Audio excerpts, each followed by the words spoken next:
What's up, Giants fans, Hub watchers, YouTube subscribers, Twitter and Instagram followers? It's Noname back at again with another Giants video. This time, the second pro and con video of the year. Of course, following up the Week 2 matchup of the Giants versus the Bears at Soldier Field, in which the New York Giants came up short. They failed to complete their comeback and ended up losing 13-17 to the Bears, as opposed to what I thought was going to happen. That was going to be a win 20-17 to the Bears. That's what I predicted before the matchup. And there was a lot of takeaways from this one. I mean, off with a con right away right here. The most obvious one is Saquon Barkley going down with a torn ACL and all the injuries that come with a torn ACL. Saquon went down in the first half of the game. He actually started off okay. I wouldn't say strong. You know, his stats definitely show strong. I think he was 7 for 28, but he started off really good. He looked like he was going to have definitely a better game than what he had in Week 1 against the Steelers. And then he went down 2 plays before the ACL injury. He went down awkwardly on his arm, his shoulder, and I thought that right there he was going to be injured off of that, something maybe like a dislocated shoulder or something, maybe out for a week or two. But then they put him back in 2 plays later, and he goes down at what seems to be like a regular old trip. I didn't even notice that his knees buckled, his knee gave out, and turns out this dude torn ACL in his right knee. And it's just, I mean, I already gave you guys my thoughts on it. I really don't want to spend too much time dwelling on it because I love Saquon Barkley. He's my favorite player on the Giants. He's like, other than Andrew Thomas, he's like one of the only dudes on the team that I like actively rooted for the Giants to pick like well before the draft and whatnot. And so because of that, I followed their individual careers more so than anybody else on the Giants roster. And I love the dude so much, man. He's a great player. He's a great person off the field, and it's just a complete knock to the Giants offense, what we're going to be without him. It's a complete repeat of last year, except it just happened 1 week earlier this time. And the difference is he's going to be out for the entire year. And with an ACL tear, I don't mean to get too negative or anything, but let's be honest, it takes around 2 years for everybody to recover from them, you know, fully recover, that is. You could always be back on the field in 1 year, but it's usually in that second year recovery, as we've seen with Marcus Golden, as we've seen with many other players in football and basketball. That's when they get back to the level that they were. So I don't know if we're ever going to see Saquon again to be the same player that he was, because he's also coming off of that, you know, the ankle injury from last year. And then, you know, he's not AP. As much as Saquon is a freak of nature, AP is the god of freaks of nature. He's like, let's be real, the chances of Saquon having an AP-like comeback are very, very slim. And I'm going to lean towards none. I don't want to get too negative, but I got to be realistic here. And it's so sad because it seems like the guy's career is over. Maybe I'm looking at it way too pessimistically, but at least for the very least, we're not going to see him this year. And so we can't count on the run game being anything special, because we don't know how we're going to supplement that yet. I already made a video on Devontae Freeman, on possibly re-signing Javon Leak, on possibly just rolling in with Dion and Wayne Gallman, which is the one thing I hope we don't do. We need to get a third back in there, but that's a con right there. And to even piggyback off of that con, because it comes into my mind right now, and this is something that's 2 weeks in a row now, I hate the way that Judge and the coaching staff have configured the starting offense of this team. I hated the fact that we rolled into Week 1 with just 5 receivers, and then it went down to 4 receivers after Golden Tate got injured. I hate the fact that we rolled into Week 2, I think, again with just 5 receivers, and Golden Tate was still hampered, so we didn't even elevate anybody. And then there's the fact that we roll in with just 2 running backs because for some reason Wayne Gallman was out. And then Saquon goes down with the ACL. For the entirety of that game, basically, we were stuck with just 1 running back in Dion Lewis because for some reason the coaching staff thought it was a smart idea to roll in with just 2. Like, let's keep it real. That's dumb and that's bad. That's a con. I'm going to list it there. You know what I'm saying? I'm not really in the mood to give out excuses, really, when it comes to small things like this. Because if I can see it, they can see it. If you guys can see it, they can see it. With that being said, there's also the fact that, and I'm going to kind of say this for the rest of all the other cons and pros that I'm going to list, I'm a guy on his couch that's looking at the games just like you are. I'm not being paid millions of dollars. I'm not somebody with years of experience in NFL coaching and whatnot and, you know, management. So maybe they're seeing something I'm not. But at least for the first 2 weeks, it's backfired on them, in my opinion. I'm kind of continuing on with the cons here because let's keep it real. I saw a lot more cons from this game than pros as opposed to the Steelers game. And even though in my pros cons video for the Steelers game, I ended up with more notches in the cons list rather than the pros list, I was a lot more optimistic coming out of that game. Right, I find it hard to be optimistic coming out of this game, but who knows? Maybe as I'm listing these off, my attitude would change. It happens. I am a dude. I am a human being. That does happen. So continuing on with the cons here and continuing on with the coaching staff, I didn't like the play calling, both on the offensive and defensive end. Let's stick with the offensive end for a second here. This is 2 weeks in a row now that I'm criticizing Jason Garrett's play calling because it just doesn't seem like it adjusts to the game plan, in my opinion. Like, Jason Garrett's play calling in the first half was just atrocious, including Patrick Graham's. The play calling in general, on the offense and defensive end, was bad for this game because of how bad we were in the first half. We couldn't score a single point, not even a field goal. And, you put a con on Graham Gano's 57-yard miss too, because the man can make a 63-yarder against us, but can't make a 57-yarder for us to save his life.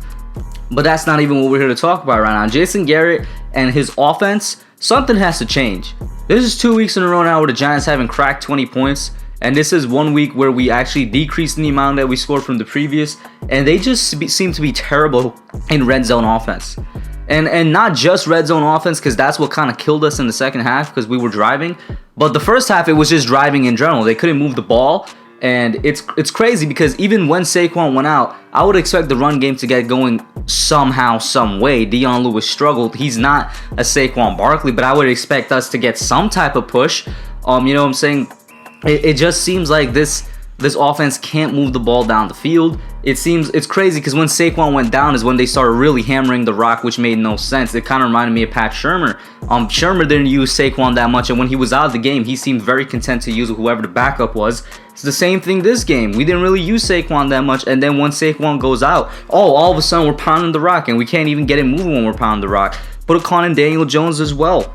That interception is all on him. That was a stupid interception. A couple plays before he threw that interception, which, by the way, in my opinion, that was throwing it into a well-covered Evan Ingram. I think the interception was on, or whatever receiver was on. Because what I remember is, before that, he threw a ball that was supposed to be interception towards Sterling Shepard, and I think Shepard was like in double coverage or something, and that just looked like a bad decision because the guy was all over him, man. The cornerback was all over him, and he was lucky that he dropped it.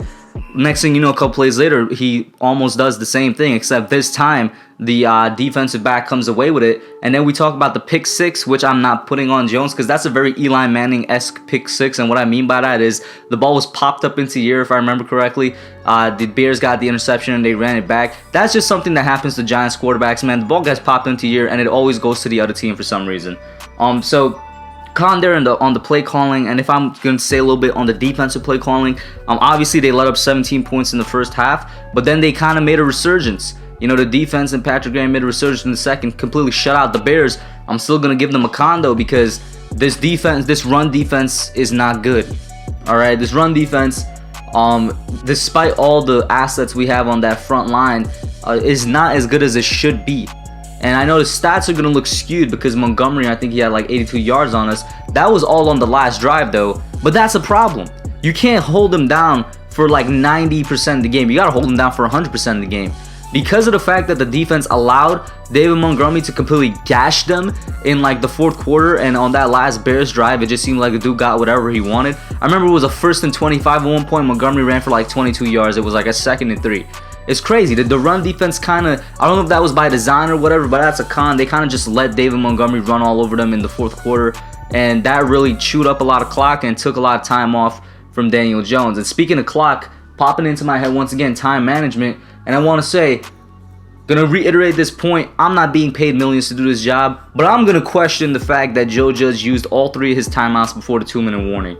Granted, if it somehow worked out and we actually scored on that BS offensive pass interference call at the end there on Golden Tate, if we actually scored somehow on that, people would kind of be, I guarantee you, people would be lauding Joe Judge, kind of like how we all got on the Mike Vrabel train after he took those penalties on purpose in the wildcard game last year.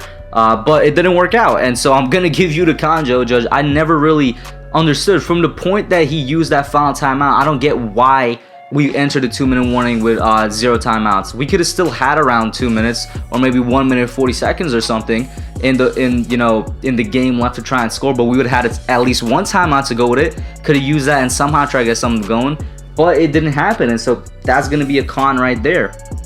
The lack of use of Darius Slayton also comes to mind. We kind of spammed Sterling Shepard this game in the first half. For some reason, it only seemed like DJ was throwing to Sterling Shepard.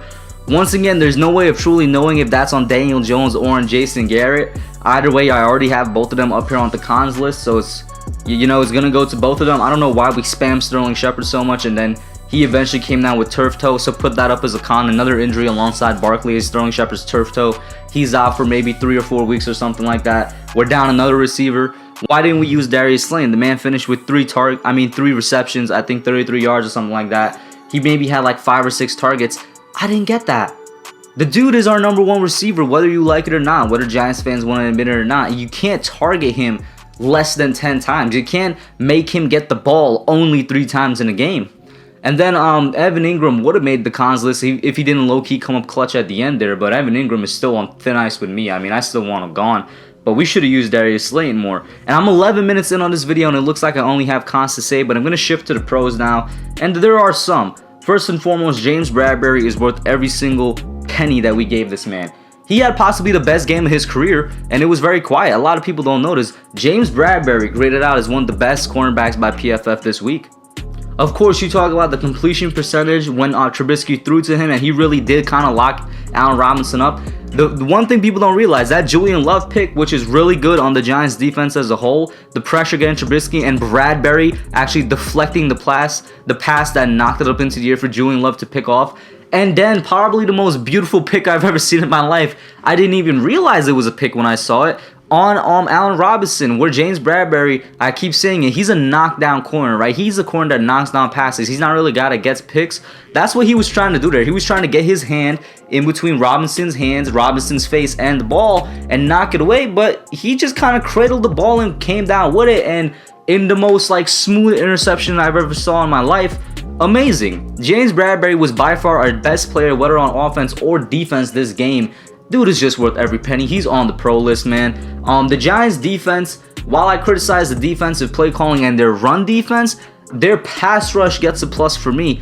Even though I was a bit disappointed in the second half, I don't think we got a single sack in the second half.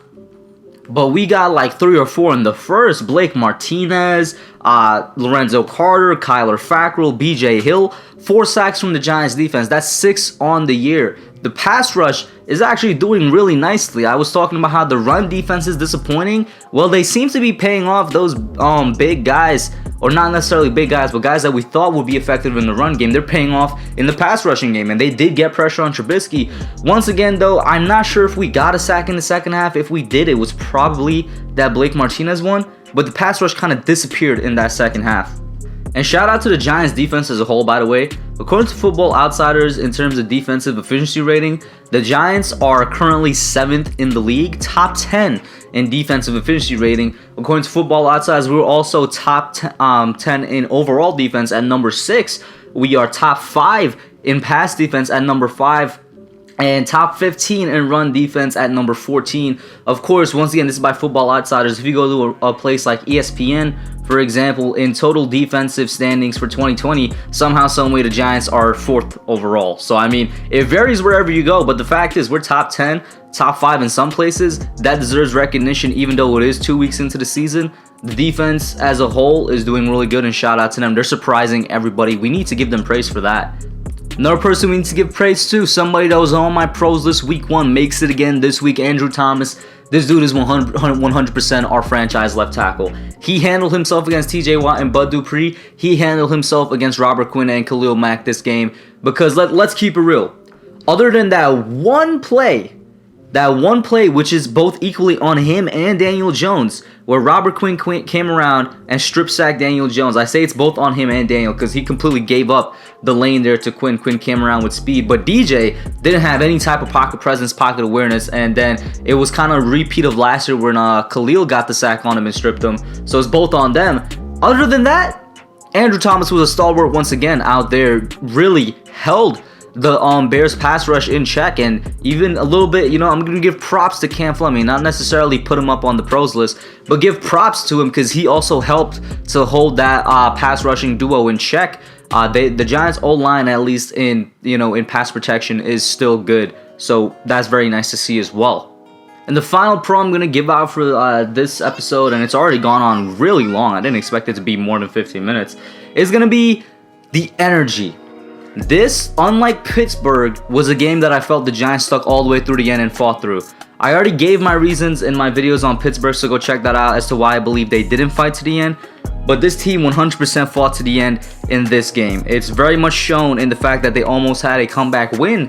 The fact that they had the ball last, they had possession last, the defense really stepped up in the second half and provided more opportunities than they did in the first, and the offense actually took advantage of those opportunities. And it really seemed like Daniel Jones was driving the Giants down there for a last minute 4th drive win and whatnot. The team hung in all the way to the end, and I love that, and that's definitely a pro. They're hungry. They're really hungry, and I'm not saying a win is close, but they're building towards something, and I do love that. You could feel it, you could see it, despite the fact that it was an atrocious game overall. They fought all the way to the end, and I just want to say, no, I did not give up on Daniel Jones. I am not giving up on Daniel Jones. He's my quarterback until he's not my quarterback. That's all I'm going to say about that. Shout out to everybody that tuned into the stream last night. This is a 17-minute video. Goddamn, I hope you guys watched it to the end. If you did, type the word New York down below. That's it for now. I'm out.